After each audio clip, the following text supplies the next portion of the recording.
ST OBC के लोग अपने बच्चों की पढ़ाई पर ध्यान दें, उन्हें ऐसे धार्मिक जुलूसों में, ऐसे संगठनों में ना जाने दें जो लोग देश में दंगे करवा रहे हैं, जो लोग देश में नफरत पैदा कर रहे हैं। क्योंकि नफरत से देश कमज़ोर होगा और समाज टूटेगा, और जब समाज टूटेगा तो उसको जोड़ना बेहद मुश्किल हो जाएगा। रिप्रेजेंटेटिव हमारे चुनकर जाते हैं रिजर्व सीटों से, उनको जिम्मेदारी तो डॉक्टर बाबा साहब अम्बेडकर ने ये दी थी कि वो समाज की आवाज़ बने, उनके मुद्दे उठाएं, लेकिन वो उनकी आवाज़ बनने की बजाय वो तो सत्ताधारी पार्टी के गुलाम बन गए। अगर वो अपनी भूमिका निभाते तो इनका एक भी ऐसा कोई भी ऐसा एक्ट पास नहीं हो सकता जो जनता के खिलाफ हो। तो इसमें शांति चाहते हैं, खुशहाली चाहते हैं, जो देश के कानून में भरोसा रखते हैं, संविधान को मानते हैं, जो नहीं चाहते कि नफरत बढ़े। मैं उनसे भी आह्वान करता हूँ कि वो लोग भी 2024 के चुनाव में एकजुट होकर इस तानाशाह सरकार को हराएं।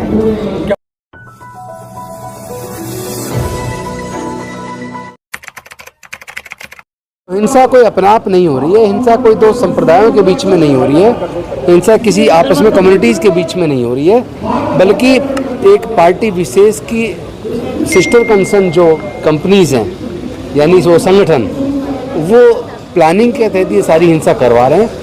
और वो लोग देश के संविधान को ख़त्म करके देश में जो आपस में प्यार मोहब्बत का वातावरण है उसको नफरत में बदलना चाहते हैं, ताकि लोग धर्म के आधार पर बंट जाएँ। और वो नफ़रत बढ़ाई जा रही है, बाकायदा प्लानिंग के तहत बढ़ाई जा रही है।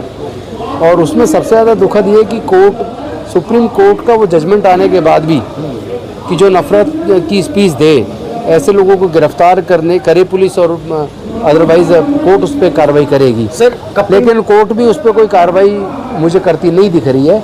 आए दिन इस तरह की हेट स्पीचेज आ रही हैं जिससे ये वातावरण और ज़्यादा बिगड़ रहा है। तो मैं समझता हूँ ये बिगड़वाया जा रहा है और सत्ता पक्ष के द्वारा बिगड़वाया जा रहा है। सर, कपिल मिश्रा हैं, वो क्या है कि लोगों से अपील कर रहे हैं जो जाति के नाम पर कि अब कहाँ गए जय भीम वाले, अब कहाँ गए गुज्जर जाट, कहाँ गए।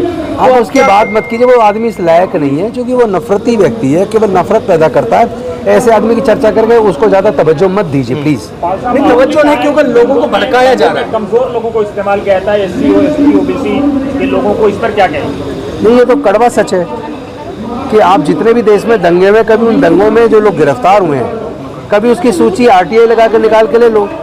जैसे गुजरात के जो दंगे थे उसकी जो लिस्ट ली गई तो उसमें 95% लोग एससी एसटी ओबीसी वर्ग के जिनके खिलाफ मुकदमे चले हैं। और जहाँ भी दंगे हो रहे हैं हम यही देख रहे हैं कि जो दलित लोग हैं, आदिवासी लोग हैं, पिछड़े वर्ग के लोग हैं, उनको धर्म के नाम पर अंधा किया जा रहा है, उनका इस्तेमाल किया जा रहा है, उनको पढ़ाई से दूर किया जा रहा है और उनका इस्तेमाल करके ये सब हो रहा है। तो मैं तो अपील किया है कि एससी एसटी ओबीसी के लोग अपने बच्चों की पढ़ाई पर ध्यान दें, उन्हें ऐसे धार्मिक जुलूसों में, ऐसे संगठनों में ना जाने दें जो लोग देश में दंगे करवा रहे हैं, जो लोग देश में नफरत पैदा कर रहे हैं। क्योंकि नफरत से देश कमज़ोर होगा और समाज टूटेगा, और जब समाज टूटेगा तो उसको जोड़ना बेहद मुश्किल हो जाएगा, और जब समाज टूटेगा तो फिर देश को एकजुट रखना मुश्किल हो जाएगा। सर, दिल्ली संसद के अंदर अध्यादेश पास हो गया है, कैसे देख रहे हैं?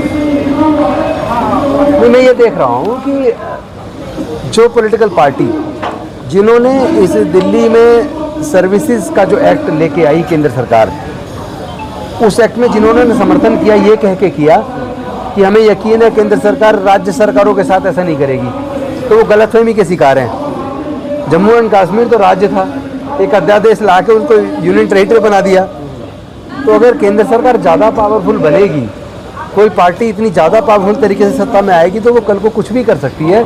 ये जम्मू एंड कश्मीर को यूटी बनाना, ये उसका बहुत बड़ा एग्जाम्पल है। सुपारी जैसी पार्टी बताया आम आदमी पार्टी। देखिए, जनता जानती है कौन आदमी क्या है, और मैं राजनीतिक चर्चा नहीं करना चाहता। मैं तो समाज को तैयार करना चाहता हूँ कि समाज अपने आप को अगर सुरक्षित देखना चाहता है, अपने बच्चों को सुरक्षित देखना चाहता है, तो समाज धार्मिक जुलूसों में, धार्मिक प्रोग्रामों में, अपने ऐसे धार्मिक प्रोग्रामों में जहाँ नफरत पैदा की जाती हो, ऐसी जगह पर अपने बच्चों को भेजना बंद करे और अपने बच्चे की पढ़ाई लिखाई पर ध्यान दें। इसमें जो है सबसे जहाँ संसद पे हमारे मुद्दे उठाए जाते हैं, उस संसद में अगर चर्चा नहीं होगी, मणिपुर जैसे और नू और मेवात जैसे, तो क्या करेंगे संसद में? नहीं, जब आप गुलामों को चुनोगे तो यही होगा।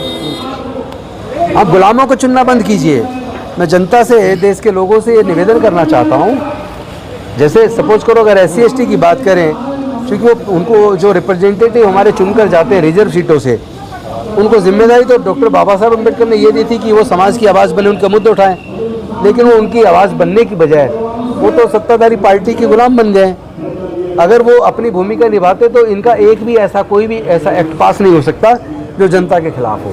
लेकिन आज तो सारी चीज़ें जनता के खिलाफ पास कर रहे हैं। आपने चुनाव में SC, ST, OBC माइनॉरिटी के लोगों को एकजुट होकर वोट डालने की बात कही। उसके साथ साथ बाकी जो कम्युनिटीज़ हैं उनके भी जो मानवता पसंद लोग हैं, जो देश में शांति चाहते हैं, खुशहाली चाहते हैं, जो देश के कानून में भरोसा रखते हैं, संविधान को मानते हैं, जो नहीं चाहते कि नफरत बढ़े, मैं उनसे भी आह्वान करता हूँ कि वो लोग भी 2024 के चुनाव में एकजुट होकर इस तानाशाह सरकार को हराएं।